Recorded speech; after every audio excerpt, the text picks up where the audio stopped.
Ahora, ¿por qué Jesús tuvo que haber sido crucificado a las 9 de la mañana y morir a las 3 de la tarde?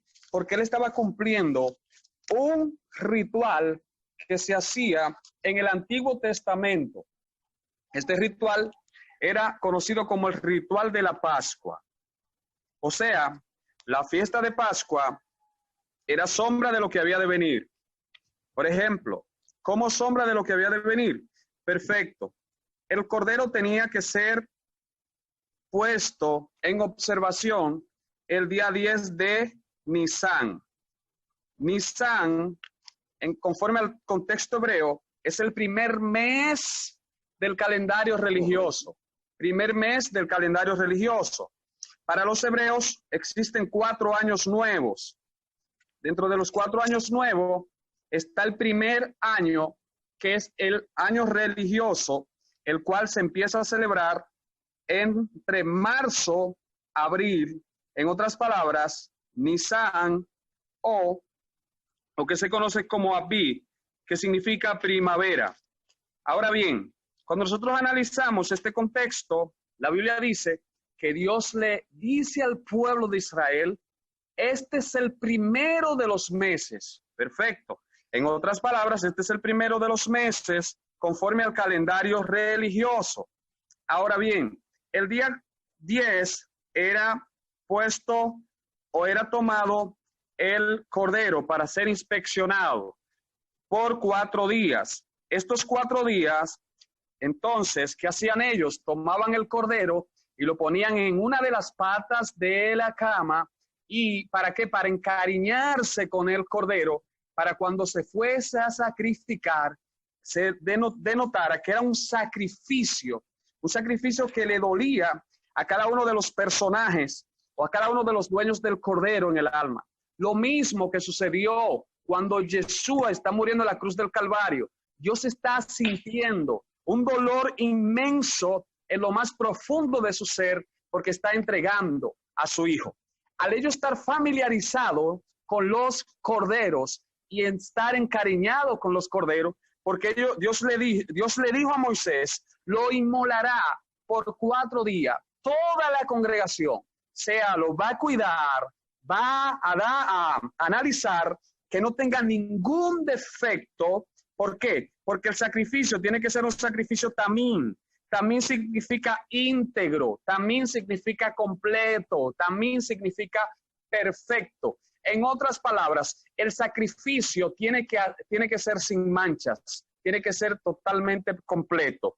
Ahora bien, este sacrificio, el cordero en la antigüedad, era físico. Por eso es que hay un texto en la Biblia que dice claramente que nosotros damos con nuestros labios becerros, o sea, sacrificios de becerros con nuestros labios. En otras palabras, este sacrificio representa la adoración, que debe ser adoración sin hipocresía, debe ser una adoración totalmente pura, debe ser una adoración totalmente limpia. Entonces, durante 4 días lo vas a inmolar y el día 14, entonces lo sacrificará. Es muy significativo aquí el número 4. ¿Por qué? Porque el número 4 tiene un simbolismo muy fuerte. 4 significa tierra, 4 también significa multiplicación. Pero aparte de esto, también 4 tiene otro significado que representa los 4 puntos cardinales. Ok, el día 10. 10 también tiene otro simbolismo. 10 representa totalidad. 10 representa plenitud. 10 también representa completo. Y todo esto se cumplía en Jesús. Entonces, el día 14 lo va a sacrificar. ¿Qué representa el día 14? El día 14 representa salvación o tiene que ver con redención. Todo eso tenía que cumplirse en Yeshua. Yeshua iba a ser muerto, iba a ser puesto debajo de la tierra, pero al tercer día iba a resucitar para traer salvación a los 4 puntos cardinales de la tierra. Otro punto que se revela aquí es el siguiente, es que el día 14, conforme al contexto extrabíblico, ya el día 13, todo el mundo tenía que sacar todo lo que tenía que ver con levadura de sus casas. Las casas representaban el cuerpo de los hebreos.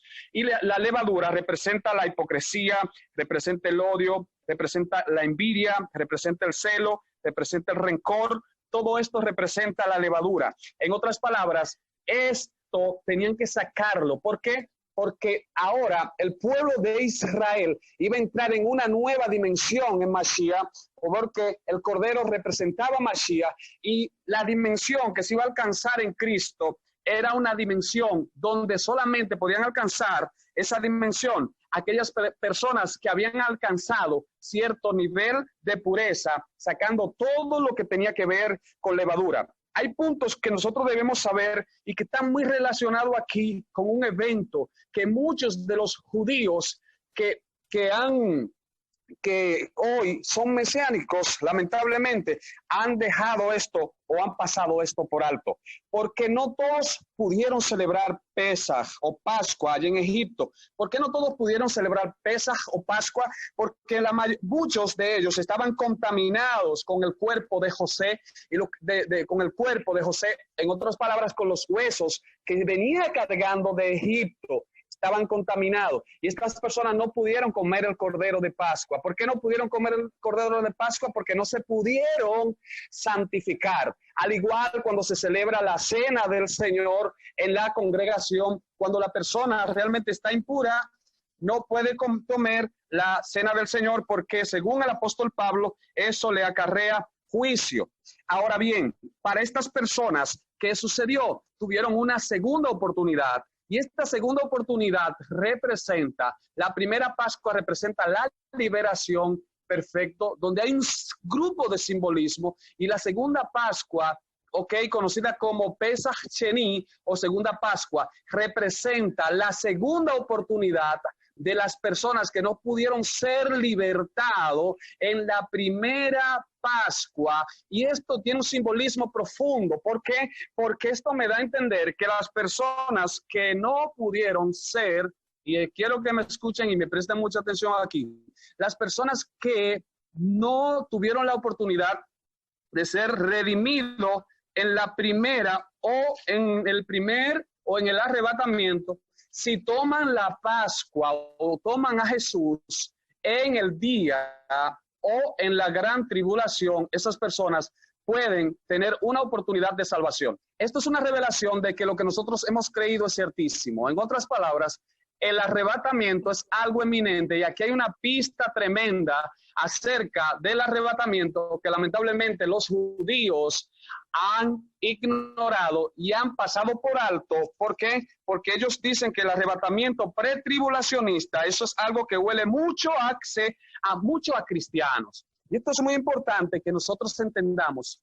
¿A dónde han caído ellos? Han caído en orgullo. ¿Por qué? Porque hay muchísimas cosas que realmente ellos no quieren aceptar porque simplemente huele a cristiano.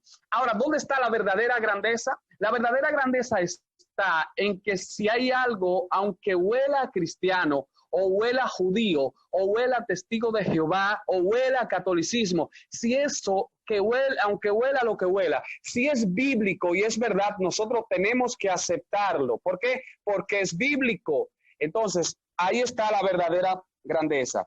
Bien, otro punto que nosotros tenemos que analizar, que es sumamente importante, es que después del día 14, el día 15, entonces sucedía algo impactante. ¿Qué sucedió el día 15? Ya el día 15 no había levadura. ¿Por qué no había levadura? Porque ya se habían comido el cordero de Pascua, ya se habían comido el cuerpo de Yeshua simbólicamente. Y el cuerpo de Yeshua, entonces, para poder hacer efecto en nuestras vidas, que representa la palabra del Señor, entonces primero nuestra casa tiene que estar limpia. Por eso un día antes de Pascua ellos agarran todo lo que tiene que ver con Hamed o todo lo que tiene que ver con levadura y lo queman. esta noche, si hay algún poco de levadura en tu cuerpo que no permite que tú recibas el mensaje de Dios, yo te voy a dar 2 minutos para que tú medites y saques esa levadura y la queme. Asimismo, como hacían los judíos en el contexto extrabíblico, que sacaban todo lo que tenían con levadura, el día 14 y el día 15, entonces empezaban a celebrar la fiesta de los panes sin levadura. La fiesta de los panes sin levadura empezaba con un Shabbat. ¿Por qué empezaba con un Shabbat? Porque para los hebreos, cuando el cordero llega a la vida o se sacrificaba, entonces tenía que haber un reposo, porque cuando Yeshua llega a tu vida, tiene que haber un descanso, tiene que haber un reposo, porque anteriormente tú estabas cautivo o cautiva por el pecado, pero ya fuiste libre de toda esa levadura. Entonces ahora te sientes liviano. ¿Por qué? Porque ya el Hamet, que representa la levadura, representa este peso que tú traías, entonces ahora fuiste despojado de toda esa levadura, entonces empieza a vivir lo que nosotros conocemos como una vida nueva en Cristo Jesús, limpio de toda hipocresía. También la levadura representa todo lo que tiene que ver con alteración o con las obras de la carne. Entonces, cuando el Cordero llega a nuestras vidas, las obras de la carne, si nosotros permanecemos en él, entonces cesan las obras de la carne. Por eso durante 7 días ahora se va a comer lo que se conoce como panes sin levadura. ¿Por qué tenía que comerse panes sin levadura? Porque la levadura representa el pecado, la levadura representa la hipocresía. Ahora bien, a los 7 días entonces se terminaba la fiesta de los panes sin levadura, entonces llegaba un momento de celebración. ¿Por qué de celebración? Porque el 7º día llegaba un día de celebración simple y sencillo. Textualmente, espiritualmente, el Shabbat, porque Dios crea el mundo en 6 días, y el 7º día entonces descansó. El 7º día representa el 7º milenio, que representa el descanso eterno. Y eso es lo que muchas personas no han querido entender. Por eso han distorsionado la palabra del Señor. Lo que tenemos que analizar es que el 2º día, Yeshua, se celebraba la fiesta de los panes sin levadura, pero el 3er día se celebraba la fiesta de los primeros frutos. La fiesta de los primeros frutos representa la resurrección de Cristo como primicia, conforme a lo que dice el apóstol Pablo, que Cristo resucitó, primicia de los que murieron. En otras palabras, Él fue el único que resucitó para no morir jamás. Todos los que resucitaron en el Antiguo Testamento, todos murieron. De hecho, es algo impresionante porque en el Nuevo Testamento vamos a ver que resucitaron muertos justamente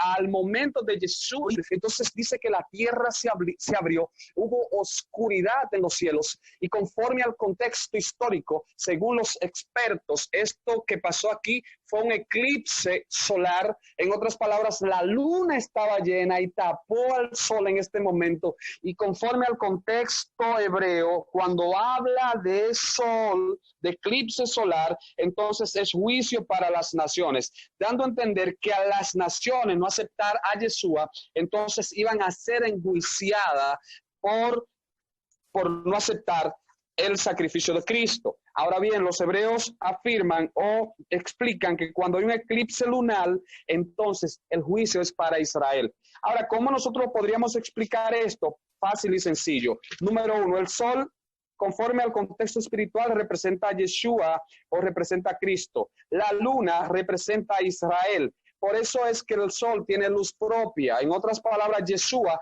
tiene luz propia. Nadie le da la luz a Yeshua porque Él es indescriptible. Él es antes de la fundación del mundo y después de la fundación del mundo. Discúlpeme si usted piensa que Jesús fue creado el primer día de la creación. Le tengo noticia, no fue creado el primer día de la creación. Antes de que la creación existiera, ya Él existía. Por eso es que la Biblia dice que Él es el principio y es el final. ¿Cómo Así es. puede ser el principio y el final al mismo tiempo? En otras palabras, este asunto es de manera circular. Por eso es que los expertos dicen que Dios es tan pequeño que Él no sabe ni dónde empieza ni dónde termina. Puede alabarlo. Aleluya. Santo, Gloria, gloria. Santo. Tu nombre, gloria. Por aquí estamos gozosos. Aleluya. Es que el Dios que tú conoces, tú lo estás buscando en un lado y hace mucho tiempo que Él te está diciendo, no estoy ahí, hijo. estoy en todo lugar. Estoy impregnando toda fibra de tu ser, toda fibra de tu ser estoy impregnando. Entonces, sumamente importante, muertos se resucitaron al Jesús a morir. Estos muertos, las fiestas, la fiesta que se celebra el tercer día de las fiestas de la fiesta de Pascua, tiene que ver con un principio que los hebreos conocían perfectamente. Un día antes de la fiesta de Pascua, ¿qué hacían los hebreos? Bueno, la corte hebrea iba al campo de cebada, porque la fiesta de Pascua comienza con la cosecha de cebada. El concepto de lluvia temprana y lluvia tardía es muy significativo y quiero que ustedes lo investiguen porque todo lo que pasa en el contexto hebreo tiene que ver con obras agrícolas. Por eso la Biblia, cualquier agricultor que profundice en los usos y costumbres puede conocer la Biblia. Si un agricultor quiere conocer la Biblia, hay datos agrícolas para conocer la Biblia. Si un científico quiere conocer la Biblia, hay datos científicos para conocer la Biblia. Si un agrónomo, hay datos de agronomía, de astronomía. La Biblia es el libro más completo que jamás haya existido sobre la faz de la tierra. Bien. Esto es sumamente importante que nosotros lo entendamos. Y hay personas que hoy en día tienen la Biblia en sus manos, pero anteriormente no era fácil de conseguir un rollo, para que usted sepa. De hecho, en el siglo XII, hubo un hombre que agarró y tradujo la Biblia. Y 40 años más tarde, entonces la Iglesia Católica agarró y sacó los huesos después de muerto y los quemó. Fíjese la persecución, oiga, después de muerto. Fíjese, la persecución para que usted hoy tenga este libro que tiene tanto peso, que tiene tanto valor, y usted le haga poco caso. Y si le sigo hablando de persecuciones que tuvieron los que tradujeron la Biblia, nos vamos a terminar ahora, pero este no es el tema. Perfecto. El tercer día